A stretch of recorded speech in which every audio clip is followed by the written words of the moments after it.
look out for Granny Dorcas. This is Chapter 14 of Author Talks with Lisa T, and coming up, best-selling author Deborah Harkness joins me to chat about the Blackbird Oracle, the long-awaited next installment in her wildly popular All Souls Trilogy. I'll warn you though, if you haven't read the books yet, there are some minor spoilers ahead. So you bring us back into the world of Diana and Matthew and their brightborn children. Tell us where we find them at the start of this new novel. We find them at that interesting place in, I think, a family's life where the children are just about to turn 7. So they're getting all that kind of 7-year-old energy. They're a little wild. They're a little independent. They're starting to rebel. And we get Diana just turning 40. So she's entering that transition phase as well. And it's the 7-year itch in their relationship. So it's an interesting moment for any family. It doesn't matter if you're a witch or a vampire. And that's where we start the story.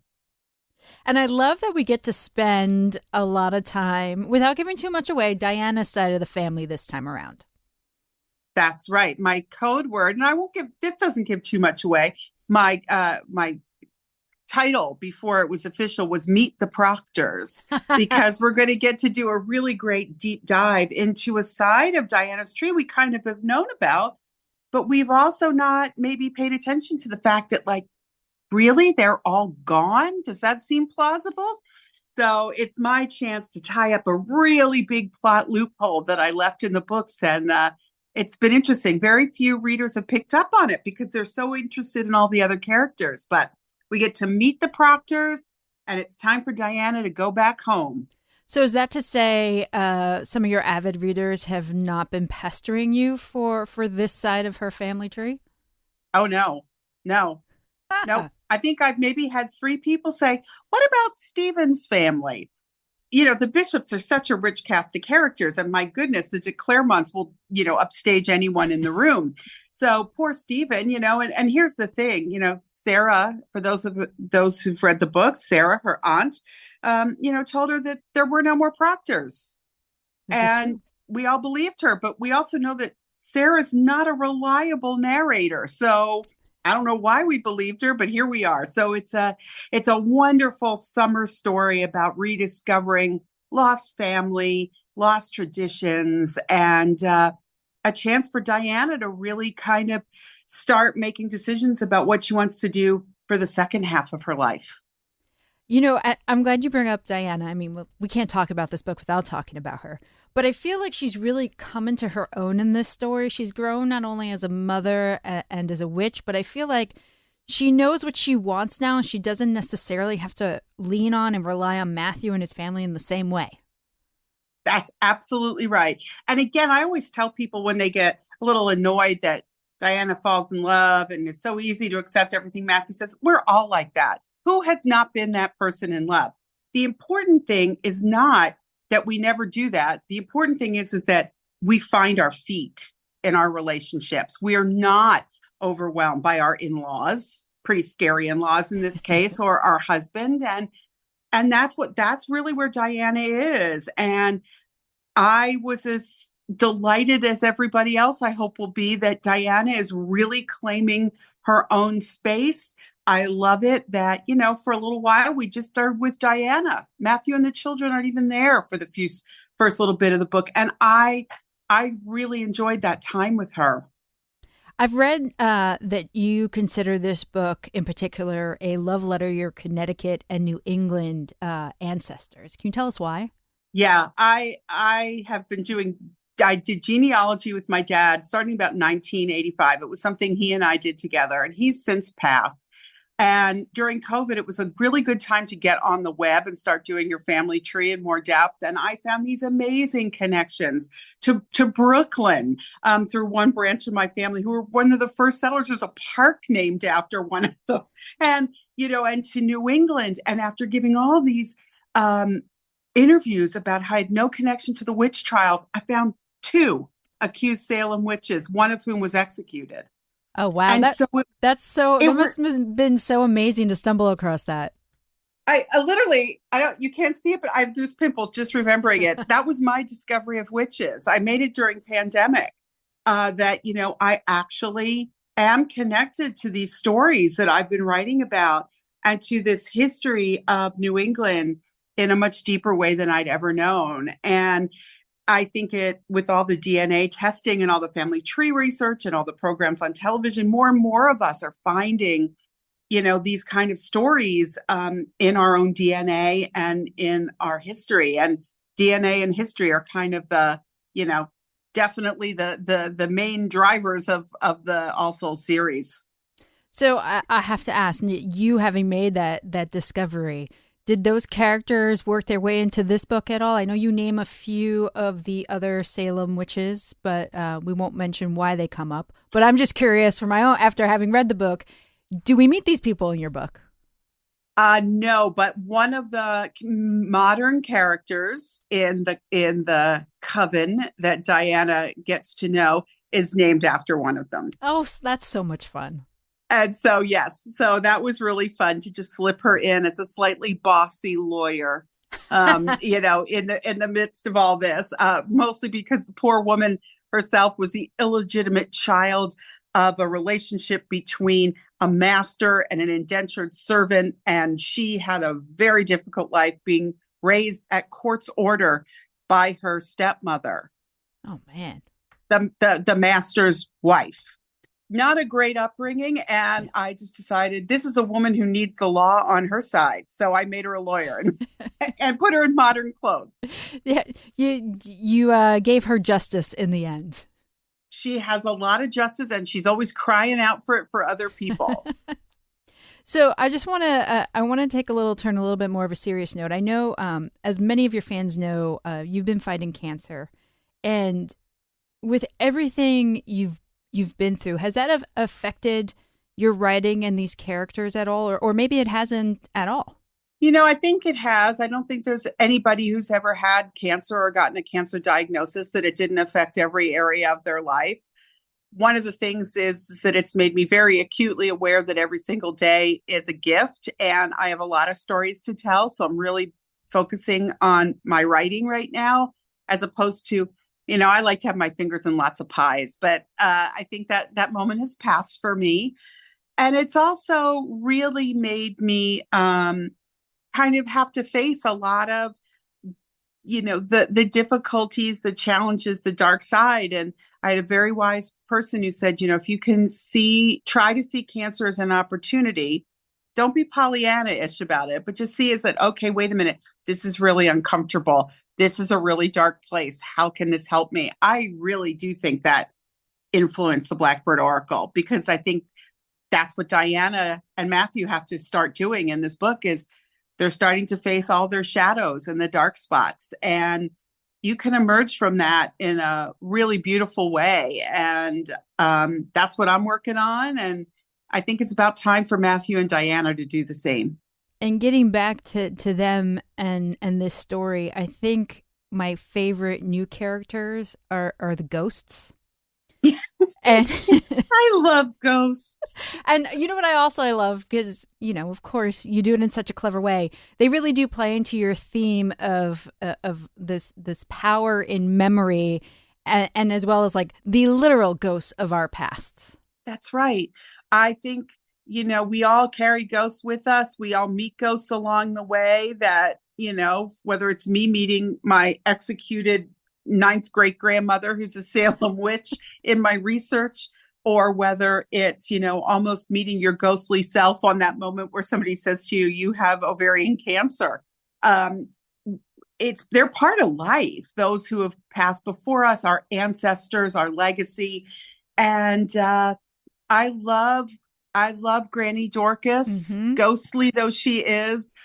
I think she may be my favorite character in the new book. So for those of you who are going to get the book in your hands, look out for Granny Dorcas. She's something else. And that's who I aspire to be now when I'm older.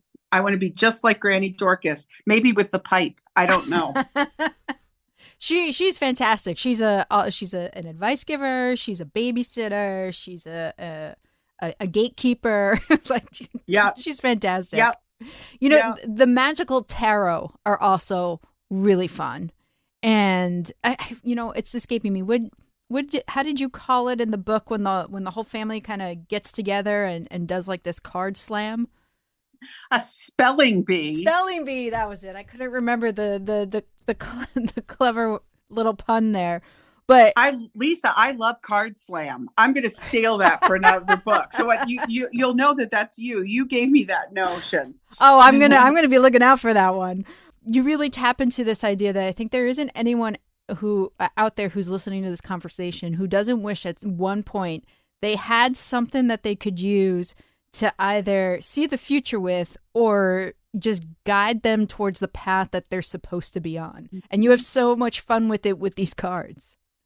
I do. I love the, as some of you may know, I'm a historian of magic. That's my specialty within the historian of science category. So I've studied alchemy, chemistry, magic, all those sorts of things. And, tarot cards and ways to see the future. I want to know the future when I turn on the weather forecast. We all do this every single day, but we think of it as science, but they didn't have those. So, they had other technologies and they're still around. A lot of people really still use tarot and other forms of spiritual divination and guidance, whether it's prayer, whether, it's tarot, whether it's dice to somehow predict the future. It's in so many cultures all over the world. I have to tell you, I'm an avid reader. Obviously, I have a podcast about books, and I read on, the New York City subways, on the buses, on the trains, at the train stations, anywhere I can, I pull out a book to read. And the only time, I've only ever had twice that someone has asked and talked to me about a book I'm reading, and one of them was a history of tarot book. I believe it.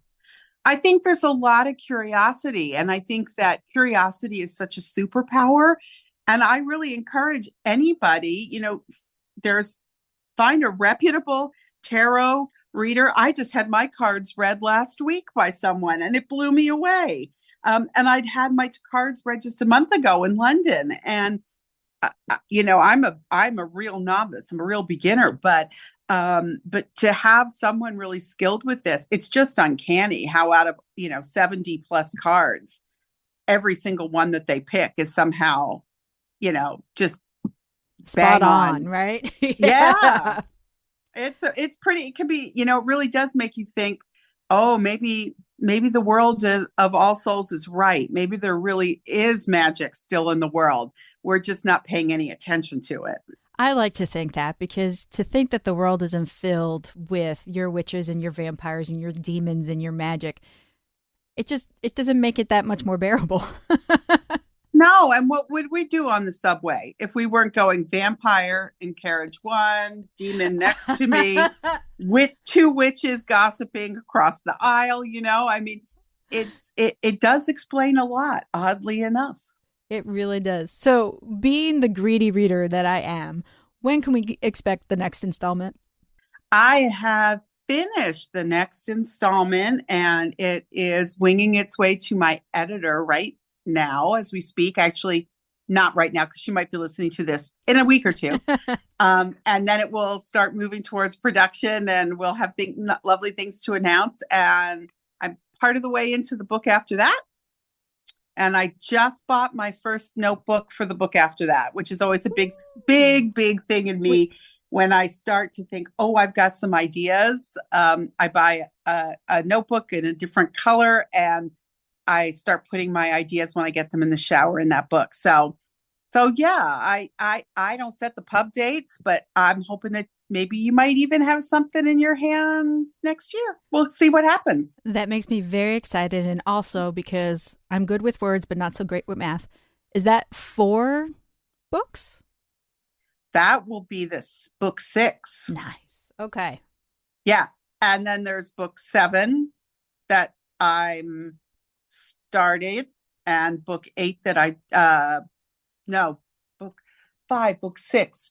Book 6 is done. Book 7 I'm started. Gosh. And book 8's the notebook. Book 8 is it has a notebook. Excellent. It's like lining up, the New York Yankees batting order, isn't it? It's like, who's in the batter's box? You gotta get it all set out, and I guess that means you're a plotter, not a pantser. I actually am a pantser. Oh, you are, even with the notebook. I've never outlined anything. But see, I know I know where the story's going. I don't always know how we're going to get there. In fact, most often I don't. So it's a discovery for me as well as for the readers, which I think actually may add to the fun for the readers to have that little sense of like, oh, that's a surprise. Well, it was a surprise for me too, because I don't really plot things out in detail, but I do have a sense of the arc of the story. And so I know what comes next. And then sometimes they shuffle around a little bit, but. Well, it doesn't matter how much shuffling around you do. There are always fantastic stories that we're able to escape away with and maybe even imagine like where we would fall on the magic spectrum. I'm not sure. I love it. Yes. Demon. Demon, human, vampire, witch. What are you? And most importantly, what are all the people around you? I think that's the more fun game. I'm going to do that on the subway ride home today. Do that. And it's also a great trick for surviving a family vacation. I think most people think they have relatives who are witches. Yeah, I think there's probably a fair amount of demons as well in there. Hopefully not too many vampires. Oh, God, let's hope not. We've been talking with Deborah Harkness. The new book is The Blackbird Oracle. Thank you so much for spending time with us today. Thank you so much, Lisa, and stay cool in that heat. Oh, thank you. You too. Okay. Where we close the book on this podcast. If you're enjoying these author interviews, and I really hope you are, please consider showing your love by becoming a Patreon member. While you'll always be able to listen to all the episodes for free, members get access to my monthly newsletter, as well as extra content like bonus sound, curated reading lists, and more. Head over to lisatbooks.com and click on the Learn More button. Or just head directly to patreon.com/LisaTBooks. Don't forget, you can also follow me on Instagram at LisaTBooks for even more bookish content. I am Lisa T. Keep turning those pages.